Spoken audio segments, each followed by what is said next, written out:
కామారెడ్డి జిల్లా తాడ్వాయి మండలం బ్రాహ్మణపల్లి గ్రామానికి చెందిన ఓ మహిళకు క్షుద్ర పూజలు చేస్తే కోట్లలో డబ్బులు వస్తాయని ఆశ చూపిన కేసులో మహిళ ఇచ్చిన ఫిర్యాదుతో 6 వ్యక్తులను అరెస్టు చేసి రిమాండ్కు తరలించినట్లు ఎల్లారెడ్డి డీఎస్పీ శ్రీనివాసులు ఒక ప్రకటనలో తెలిపారు.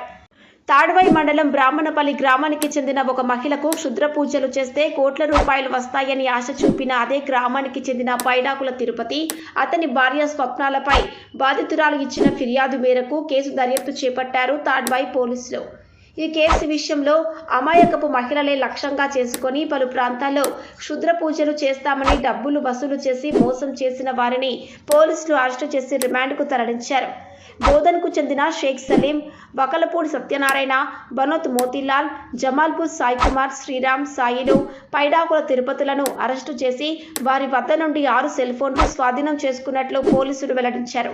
ఇలాంటి పూజలు చేస్తామని ఎవరైనా చెబితే నమ్మవద్దని, మూఢనమ్మకాలను నమ్మి డబ్బులు కోల్పోవద్దని, ప్రజలు ఇలాంటి విషయాల పట్ల అప్రమత్తంగా ఉండాలని, ఏదైనా అనుమానం వస్తే వెంటనే పోలీసులకు సమాచారం ఇవ్వాలని సూచించారు.